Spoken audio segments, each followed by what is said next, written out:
Hello, good evening. Thank you for joining me. I'm Pastor Steve Smithberger, serving the West Toledo Parish. That's both Epiphany Lutheran Church and All Saints Lutheran Church here in Toledo. The last couple of weeks, we've been talking about the mission of our churches, the mission that Christ gives us and the Bible, and the mission of both Epiphany and All Saints. And what we want to do tonight is get a vision of what it's going to look like to be church in the time that we're living, both in the next few months and in the months to come. So first, what I'd like to do is take a look at Scripture. So let's do that right now. By this we know love, because he laid down his life for us, and we also ought to lay down our lives for the brethren. But whoever has this world's goods and sees his brother in need and shuts up his heart from him, how does the love of God abide in him? My little children, let us not love in word or in tongue, but in deed and in truth. And of course, we're figuring out that to love in deed and in truth is sometimes to wear a mask, not for our own sake, but for the sake of another person, that we would keep ourselves quarantined when we're not feeling well, rather than share our good germs with somebody else, to be aware that we could have the virus and not even know it. And so it's going to be really important to be people of God who love people the way that Christ would love them, that we get real clear about where we're at with this coronavirus right now, especially as we keep having shifting sands. And sometimes I think we can get the wrong impression about what's going on. So let's take a look at that. So if we look at the current status of the coronavirus, I think the thing that's happening is with the governor's restrictions being lifted up and everything, we can forget the idea that this thing is still spreading. You know, it didn't go away all of a sudden. It's still out there. It has a very high mortality rate, 15 times to 25 times the flu. There was a report put out by NPR. It said the coronavirus has now killed more Americans than the whole Vietnam War. That's sourced by St. Johns Hopkins, I think. That's what NPR reported. It's a serious illness that has a high mortality rate. It hasn't gone away. We know that it passes from person to person. And this is the reason for all the restrictions that we have had in place, the distancing and all the rest. What has changed is that now we know our healthcare system can keep up with the changes that we've made in our society to keep it spreading quite so quickly and virulently that our healthcare system can't keep up with it and give the very best care that's available at this time. That said, we know it's going to be 18 months until there's a vaccine. 18 months. And we know that the highest risk citizens are still supposed to be in quarantine. I think we got this idea that things are being released, and so therefore it's like it's time for a party, let's all... No, even if we can go back to restaurants and start meeting again in small groups, we still have to be very aware that this disease is out there. And we have to even talk about, as we try to gather together as God's people, what's the current status in our congregation? Well, the truth is the majority of our members are high risk. What is high risk? It's if you're over 60 and have an underlying health risk. That underlying health risk could be, it could be a respiratory disease or heart disease. Those are the most prevalent ones. And, you know, the thing with that is the majority of our staff even has these same high risk sorts of things. In fact, when I look at our staff, the only ones who may not fall into the category of high risk are Vicar Dave and Carol Johnson at All Saints. And so those are the only two that may not. They're the ones I don't know of that have any risk factors. The rest of the staff, me and Kathy Dennis, Kim Dent, Sandy Kellogg, we all fall in that high risk category, and a few of us have, you know, underlying conditions. So it becomes a real issue for people in the congregation and for those of us on staff. So we have to remain vigilant and we have to remain aware.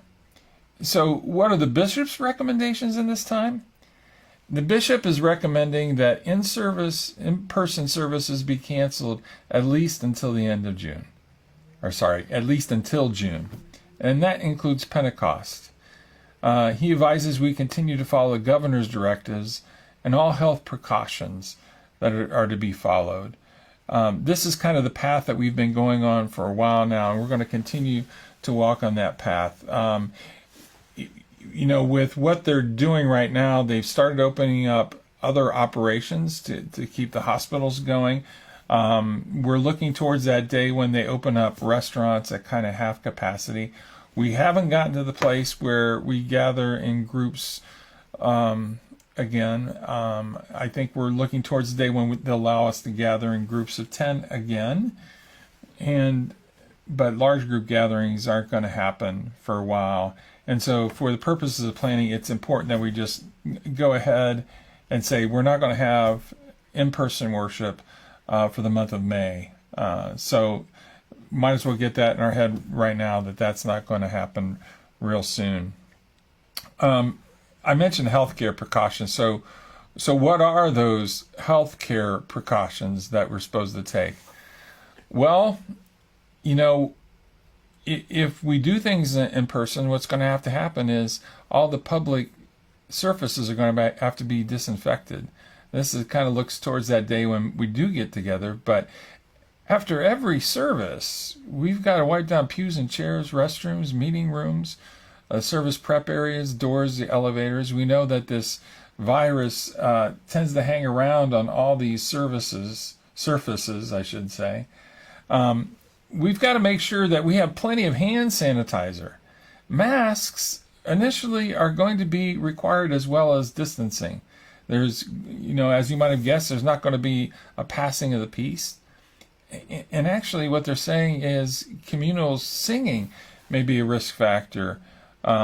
We had our weekly meeting with the bishop, and one of the advisors on that reminded us that one of the early outbreaks in Washington was a church choir, and they had like 60 members, and 40 of them came down with some version of the disease, as well as I think they had a death or two in there as well. So we're going to have to think about what it means to be singing communally. And then there's the whole question of Holy Communion. I'm not sure what we'll do with that right away. I've been trying to think through the strategies on how you do that, especially with a number of people coming through. We've talked about individually wrap things and all that. We're still working on our thinking for what that might be. Here's one of the main things that they brought up in the bishop's meeting. If a case is diagnosed, county health must be informed. The services will be shut down for 3 weeks. We would have to hire professional disinfection of our facility. And then contact information must be collected. You've probably heard the reports of how they're, starting to do this contact evaluation. And when a person gets diagnosed with the disease, the first question asked is, well, who have they been around? Especially since most of the time people don't really show symptoms for 2 weeks. So you can be going around and not even know that you have the coronavirus, spread it to some people in that 14 days before you become really aware that you have it, especially nowadays with we still don't have the testing that we need to understand when we have the disease. If we question it, I was just told by somebody this morning, they asked us to add their nephew, Michael Shady, to our prayers because he's showing symptoms. He's showing fever and the symptoms and everything else. They went down the list. He still didn't show enough symptoms where they want to give him a test. And so, the directive right now is, well, you self-quarantine, and then we see if your symptoms get worse. We still don't have the testing that we need. So what is all this going to mean when we do return? Well, when we return, looks like we're going to have doormen. We're going to have to keep attendance records. If they're going to try to, if we have a case show up within the congregation, we're going to have to be able to tell them who they've been in contact with, especially as we are responsible for a larger group gathering. We're probably going to have to limit our service to one service, especially the Epiphany campus.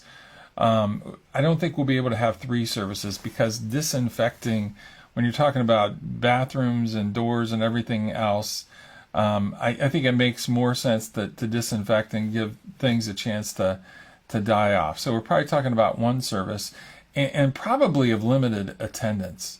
So what we might even do is when we initially come back, we might have like the 8 o'clock group come one week, the 9:15 contemporary group come another week, the traditional come another week, or maybe 1 week's contemporary, 1 week's traditional. I'm not sure what that looks like, and we'll be talking about that as a leadership team, but I just kind of wanted to outline some of these things for you.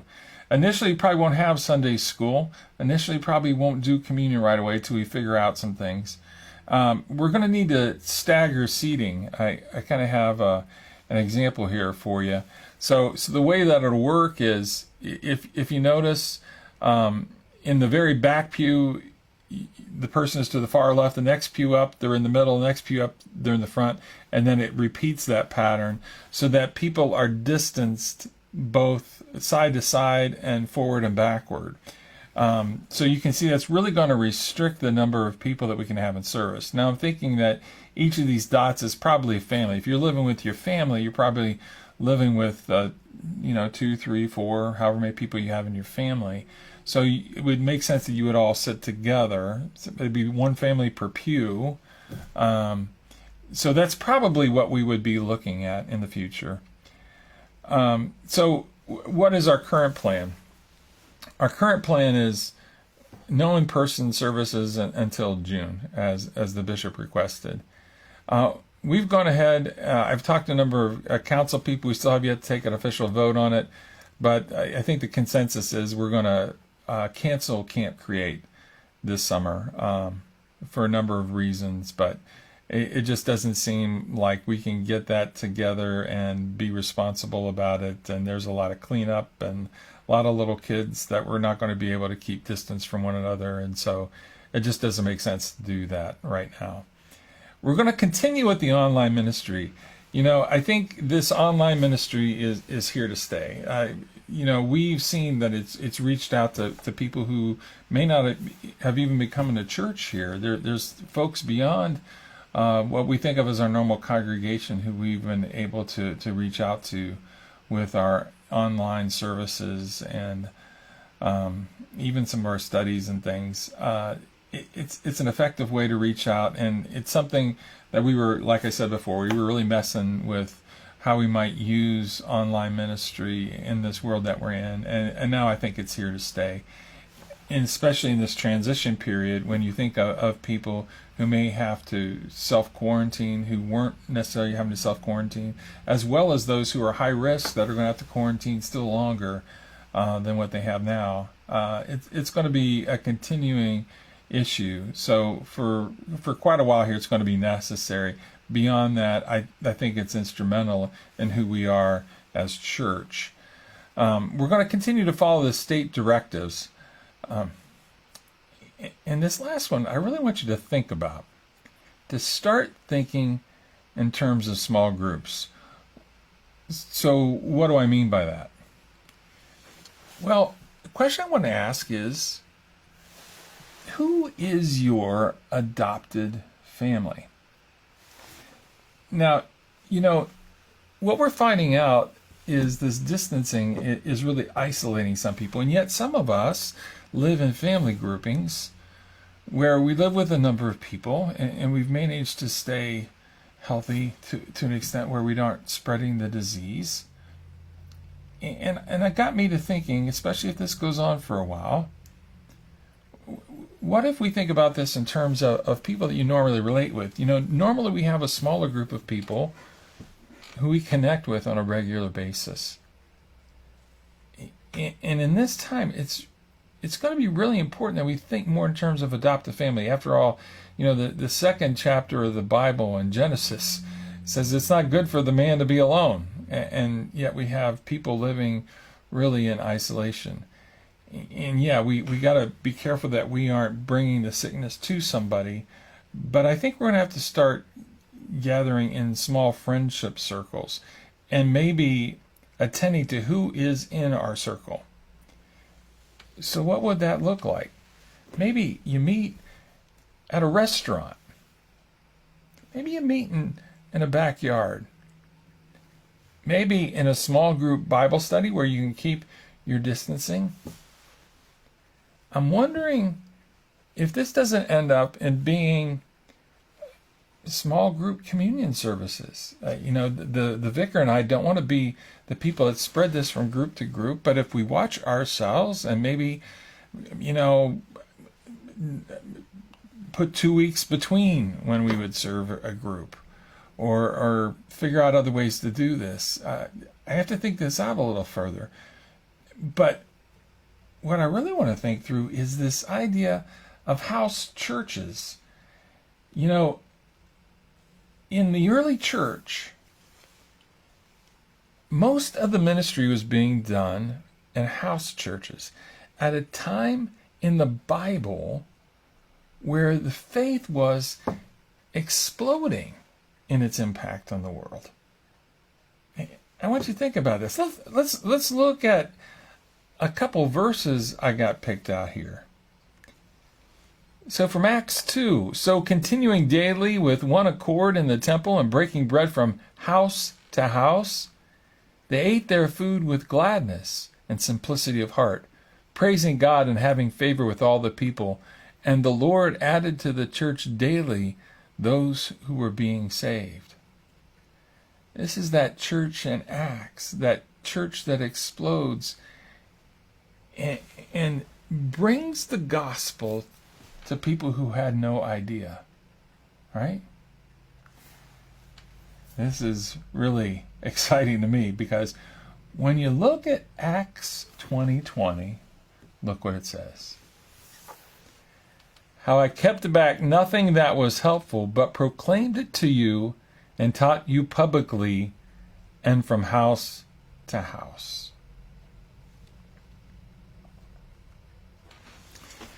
You see, that early church, it was a very much a small group kind of thing. And maybe this time, this year of 2020, is calling us to be that small church, that church that's spread out in small groups where we impact one another's lives in a very intimate way. Maybe those adopted families leave room to bring somebody who doesn't know faith yet. Maybe these small groups are a way that we gather in twos and threes in the name of Jesus Christ in a way that we don't gather when we're in 50s. Maybe there's an intimacy of conversation, an intimacy of formation that can happen in smaller groups that doesn't quite happen the same way when we gather as large people of God. Regardless, it looks like this is going to have to be a strategy that we use for a while to be the people of God. As we said, the mission of Christ is that we would make disciples of all nations, baptizing them in the name of the Father and the Son and the Holy Spirit, and teach them to obey all that Jesus has taught us. And remembering that Christ is with us to the end of the age. You see, Jesus Christ is with us in this. We are not abandoned. We are the people of God who know Christ. And we know that it's not about church buildings. It's not about doing things in a certain way that's always been done. It's about being the people of God in all times and all places, and especially in our circumstance today. I hope that you are blessed, that you come back to what it is to be in the heart of worship as God's people. I hope that you are blessed.